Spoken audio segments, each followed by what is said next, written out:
वो राज जो जानना जरूरी है। नमस्कार, आप देख रहे हैं देश न्यूज। मैं हूं दिवाकर। आज का हमारा खास प्रोग्राम है। हम आपको बताएंगे कि ब्रिटेन की सरकार और भारत के आखिरी वायसराय लॉर्ड माउंटबेटन, उनकी वाइफ एडविना माउंटबेटन और जवाहरलाल नेहरू से जुड़े कुछ ऐसे दस्तावेजों के बारे में जिन्हें गुप्त रखने के लिए ब्रिटेन सरकार करोड़ों रुपए खर्च कर रही है। ऐसा क्या है उन दस्तावेजों में जिस पर ब्रिटेन सरकार करोड़ रुपए खर्च कर रही है? क्यों ब्रिटेन सरकार इन्हें छुपाना चाहती है? ब्रिटेन की सरकार अब तक इन दस्तावेजों को छिपाने में लगभग 6 लाख यानी भारतीय मुद्राओं में 6 करोड़ रुपए खर्च कर चुकी है। यह रुपए अदालत की कार्रवाई में खर्च हुआ है। ब्रिटेन के लेखक ने वहां की अदालत से अपील की कि इन दस्तावेजों को सार्वजनिक किया जाए, क्योंकि इन्हीं से भारत की आज़ादी के राज छिपे हैं। जबकि भारत के लोगों के लिए इसे पढ़ना बेहद ज़रूरी है, क्योंकि इनको पढ़कर ही आपको पता चलेगा कि भारत को आज़ाद करने के पीछे जवाहरलाल नेहरू और उस समय अंग्रेजों की सरकार के बीच असली डील क्या हुई थी। देखते रहिए आप प्रोग्राम और बने रहिए हमारे साथ। जो बात आपको इतिहास की किताबों में पढ़ाई गई है, कॉलेजों में, स्कूलों में, ज़रूरी नहीं कि वो सही हो। हाल ही में माउंटबेटन और उनकी वाइफ लेडी माउंटबेटन के बारे में कुछ जानकारियां एक डायरी में लिखी हुई हैं। वो डायरी किसने लिखी? माउंटबेटन ने खुद लिखी। साथ ही उनकी पत्नी एडविना बेटन ने कुछ डायरियां ऐसी लिखी हैं। ये डायरीज वो लेखक मांगने का प्रयास कर रहा है और उन डायरियों के देने के लिए ब्रिटिश हुकूमत डर रही है। आखिर ऐसा क्यों हो रहा है और आखिर उन तथ्यों और उन डायरियों में ऐसा क्या लिखा है जिसके पीछे ब्रिटिश सरकार करोड़ों रुपए खर्च कर रही है? चलिए अब हम बात बताएंगे आपको इन कागज़ों और इन पेपरों में ऐसा क्या लिखा है। ब्रिटेन की सरकार अब तक इन दस्तावेजों को छिपाने में करोड़ों रुपए खर्च कर चुकी है, जिन पेपरों को ब्रिटेन की सरकार सार्वजनिक नहीं करना चाहती। आज हम आपको ये बताएंगे कि इन कागज़ों पर, इन पेपर पर ऐसा क्या लिखा है कि ब्रिटेन की सरकार अब तक इन दस्तावेजों को छिपाने में करोड़ों रुपए खर्च कर रही है। यह पेपर्स साल 1947 और 1948 के बीच, यह वही दौर था कि जब भारत को अंग्रेजों से 190 वर्ष की गुलामी से आज़ादी मिल रही थी। विभाजन के बाद पाकिस्तान नाम का एक देश बना था और देश के पहले प्रधानमंत्री जवाहरलाल नेहरू कश्मीर के मुद्दों को संयुक्त राष्ट्र में लेकर गए थे। और सबसे अहम, उस समय भारत के संविधान का भी निर्माण हो रहा था। यह बहुत ही महत्वपूर्ण समय था। यह आज़ादी और उसके बाद की वो एक ऐतिहासिक घटनाएं थी जिन्हें भारत के आखिरी वायसराय लॉर्ड माउंटबेटन ने बहुत करीबी से देखा था।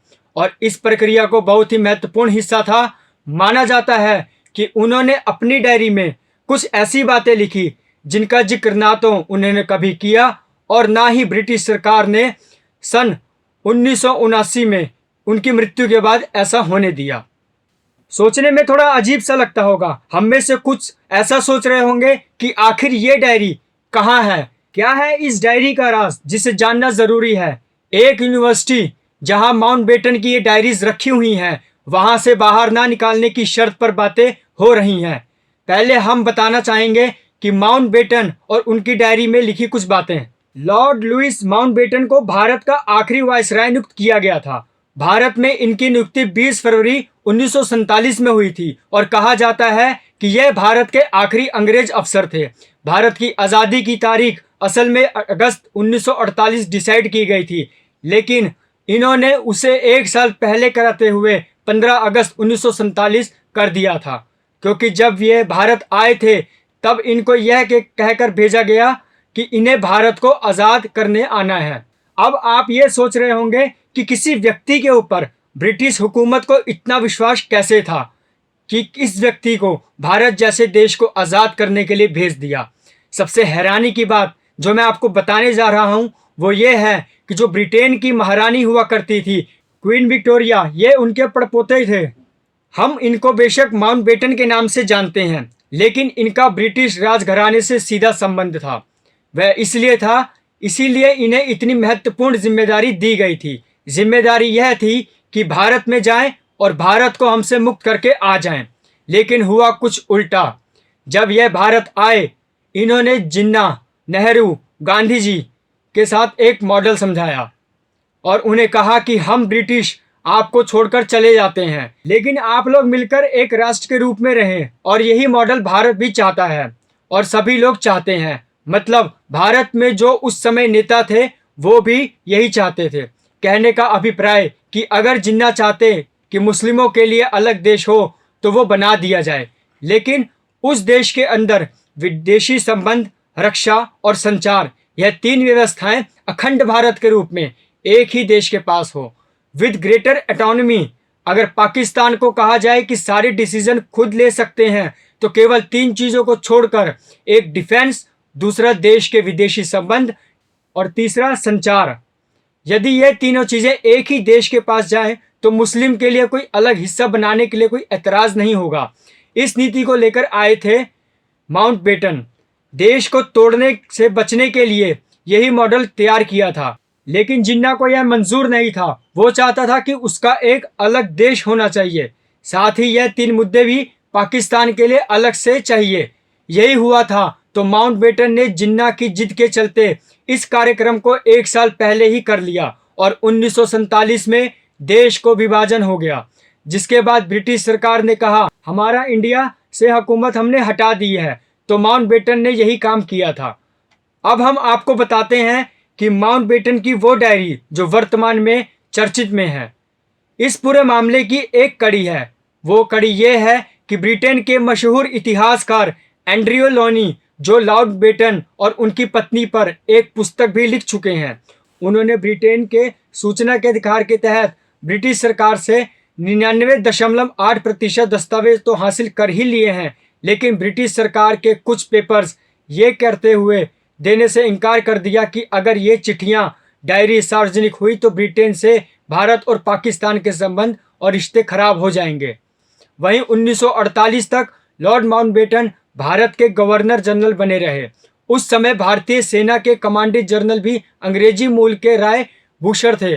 उस समय देश की अंतरिम सरकार और देश की सेना लॉर्ड माउंटबेटन को ही रिपोर्ट करती थी, जबकि पाकिस्तान में ऐसा नहीं था।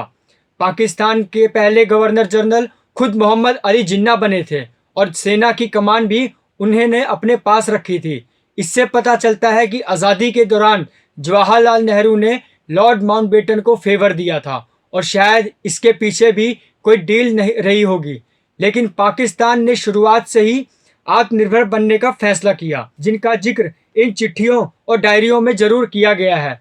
माना जाता है कि उन्होंने अपनी डायरी में बहुत महत्वपूर्ण बातें लिखी हैं।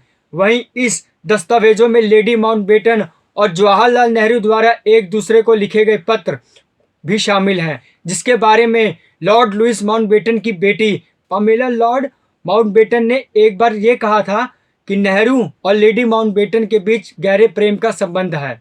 इसीलिए आज ये हम समझने की कोशिश करेंगे। ऐसा कहा जाता है नेहरू लेडी माउंटबेटन की कोई बात नहीं टालते थे और दोनों के बीच काफ़ी अच्छे रिश्ते थे। मार्च 1997 को नेहरू ने लेडी माउंटबेटन को एक खत में ये लिखा था कि मुझे ये अनुभूति हुई कि हमारे बीच गहरा जुड़ाव है, कोई उद्देश्य शक्ति है जो हमें एक दूसरे की तरफ खींचती है। नेहरू अपनी इन चिट्ठियों में अक्सर लेडी माउंटबेटन को भारतीय राजनीति की अंदरूनी लड़ाई के बारे में बताते थे। वह ये बताते थे अंबेडकर से उनके क्या मतभेद हैं, भारत के संविधान को लेकर क्या बहस चल रही है।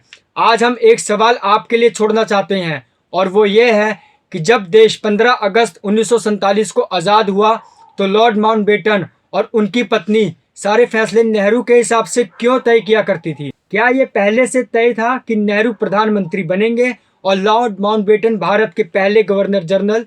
हमें लगता है कि अगर ये दस्तावेज सार्वजनिक होते तो इन पहलुओं पर काफ़ी जानकारी मिल सकती थी।